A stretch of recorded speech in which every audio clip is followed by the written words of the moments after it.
5 professions जो लोग बस देखे देखी फॉलो कर रहे हैं, डॉक्टर, लॉ, इंजीनियरिंग और मैं भूल गया थोड़ा सा, सॉरी सर। रिलैक्स। जो 2 प्रोफेशन वो लड़का भूल गया वो राजनीति और एक्टिंग हो सकते हैं, क्योंकि शायद अपनी माँ, पिता, दादी की देखा देखी राहुल गांधी नेता बनने का प्रयास पिछले 22 साल से कर रहे हैं और अलग अलग रूप में उनकी एक्टिंग देखने का मौका भी हमें लगातार मिलता रहता है। लेकिन सवाल यह है कि क्या राहुल गांधी पश्चिम के राजनीतिक तौर तरीकों को अमेरिका के कैंपेन के तरीकों को कॉपी कर रहे हैं? दूसरा सवाल यह है कि क्या एक बार फिर उन्हें भारत जोड़ो यात्रा की तरह जननायक बनाने का प्रयास किया जा रहा है? आइए समझने का प्रयास करते हैं। नमस्कार, स्वागत है आपका द पैम्फलेट पर। राहुल गांधी पर हम बात करें उससे पहले आप हमारे चैनल को सब्सक्राइब कर लें, बेल आइकन भी दबा दें और इस वीडियो को लाइक और शेयर जरूर करें। दोस्तों, राहुल गांधी ने नीट पेपर लीक के बाद छात्रों की गूंज नाम से अपना अभियान शुरू किया है। ये और बात है कि नीट का पेपर दोबारा से 21 जून को होने जा रहा है। आरोपियों की लगातार गिरफ्तारी की जा रही है। अस्थायी तौर पर टेलीग्राम बैन समेत कई बड़े कदम सरकार की तरफ से उठाए गए हैं, लेकिन फिर भी राहुल गांधी छात्रों को भड़काने का प्रयास कर रहे हैं और इस बार वे प्रोग्राम के डिजाइन में भी अमेरिका के भरोसे दिखाई दे रहे हैं। जी हाँ दोस्तों, उनके कार्यक्रम का जो फॉर्मेट बनाया गया है उस पर जरूर सवाल पूछे जाने चाहिए, बात होनी चाहिए।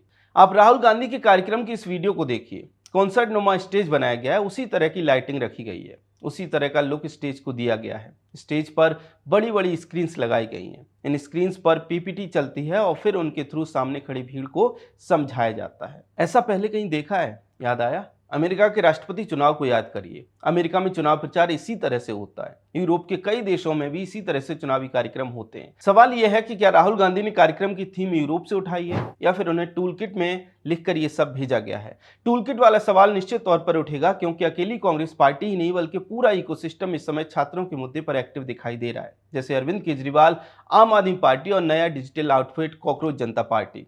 और ये बात किसी से छिपी नहीं है कि कॉकरोच वाले लोग पहले आम आदमी पार्टी में थे और केजरीवाल फोर्ड फाउंडेशन से पैसे लेते थे। इसलिए सवाल उठता है कि क्या टूल किट के आधार पर अब राहुल गांधी यूरोप जैसा कैंपेन भारत में चलाने का प्रयास कर रहे हैं? ये सफल होगा या नहीं, इस पर बात करें उससे पहले एक बार आप इन तस्वीरों को देखिए। ऐसी तमाम तस्वीरें कांग्रेस पार्टी और उनका इकोसिस्टम सोशल मीडिया पर शेयर कर रहा है। इसी तरह से तमाम रील्स भी बनाई जा रही हैं। इन तस्वीरों में राहुल गांधी को कांग्रेस पार्टी एक बार फिर से जननायक के तौर पर पेश कर रही है। जी हाँ, बिल्कुल उसी तरह से जैसे भारत जोड़ो यात्रा के दौरान कांग्रेस पार्टी ने किया था। कहने का अर्थ यह है कि बार बार राहुल गांधी को नए रूप में, नए ढंग से, नए नए गानों के साथ, नए नए कपड़ों के साथ लॉन्च किया जाता है।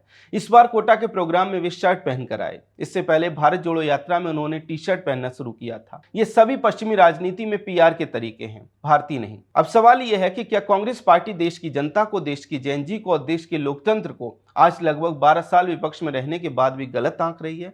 इसके अलावा और क्या कारण हो सकता है कि कांग्रेस को यह लगता है कि राहुल गांधी को फिट दिखाकर, उन्हें स्कूबा डाइविंग करते हुए दिखाकर या फिर अब शर्ट पहनाकर छात्रों के सामने खड़ा कर देने से देश के लोग उन्हें वोट दे देंगे? क्या कांग्रेस को लगता है कि देश के मतदाता इतने अपरिपक्व हैं? निश्चित तौर पर कांग्रेस के बार बार एक जैसा प्रोपेगेंडा को देखकर ऐसा ही प्रतीत होता है मानो वे जनता को मूर्ख समझते हो। जहां तक बात यूरोप जैसी राजनीति वाली है, कॉन्सर्ट वाली राजनीति की है, तो कांग्रेस पार्टी को इतना समझ लेना चाहिए कि भारत दुनिया का सबसे पुराना और सबसे बड़ा लोकतंत्र है। भारत की राजनीति में लोगों से कनेक्ट होने के, लोगों से जुड़ने के, उन तक अपनी बात पहुंचाने के भारतीय तौर तरीके हैं और भारत में राजनीति करने के लिए किसी को भी उन्हें ही अपनाना होगा। अब शिक्षा पर आते हैं।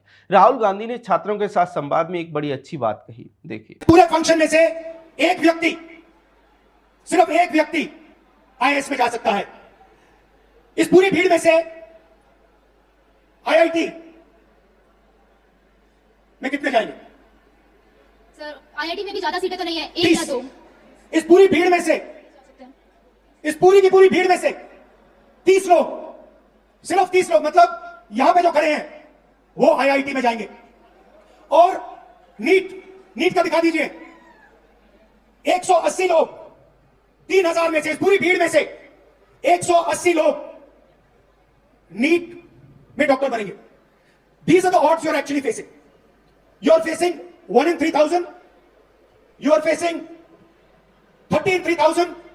You are facing 180 in 3000. And this group of people, these are the best that we have. So you are not competing with ineffective, incompetent people. You are competing with the best in the country, and these are your odds. I think this is a crime. I think this is an insult to every single young person in this country. These are not the odds that our young people should be facing. You're very brave. You're very strong. That's a different matter. But this is stressful, this is unfair, and this is brutal. The Indian education system is a rejection system. It is not a selection system. That is the fact that we are facing. देखा आपने कितनी अच्छी बात राहुल गांधी ने कही कि 3000 में इतने कम डॉक्टर बनेंगे, इतने कम इंजीनियर बनेंगे। बात तो अच्छी है, सुनने में अच्छी लगती है, लेकिन सवाल ये है कि इस अच्छी बात का कोई सेंस भी है। मतलब एग्जाम इसलिए होते हैं जिससे कि जितनी सीट्स अवेलेबल हैं उतने बेस्ट स्टूडेंट्स को सिलेक्ट कर लिया जाए। राहुल गांधी के लॉजिक से 22 लाख नीट के छात्रों ने फॉर्म भरा था, क्या उन सभी को सीट दे देनी चाहिए? क्या ऐसा करना संभव है? दरअसल ये कोई तर्क नहीं है, पर फिर ये बात भी समझ में आती है कि राजनीति की परीक्षा में बार बार फेल हो जाने वाले राहुल गांधी का माइंडसेट इससे अलग और क्या होगा कि सबको पास कर दिया जाए।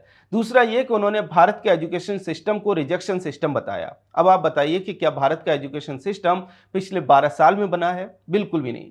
भारत का एजुकेशन सिस्टम कैसा होगा इसकी नींव तो राहुल गांधी के पुरखों ने और राहुल गांधी की पार्टी ने रखी थी। पिछले कुछ वर्षों में सरकार अलग अलग स्तर पर इसमें सुधार लाने का प्रयास कर रही है, लेकिन बात वही है कि राहुल गांधी की बातों में सिर पैर ढूंढना ढाक पर 4 पत्ते ढूंढने के बराबर है। खैर, राहुल गांधी के इस कार्यक्रम को लेकर आपका क्या कहना है कमेंट सेक्शन में हमें जरूर बताएं। अगर आपको हमारा कंटेंट पसंद आता है तो हमारे चैनल को सब्सक्राइब भी कर लें। जय हिंद।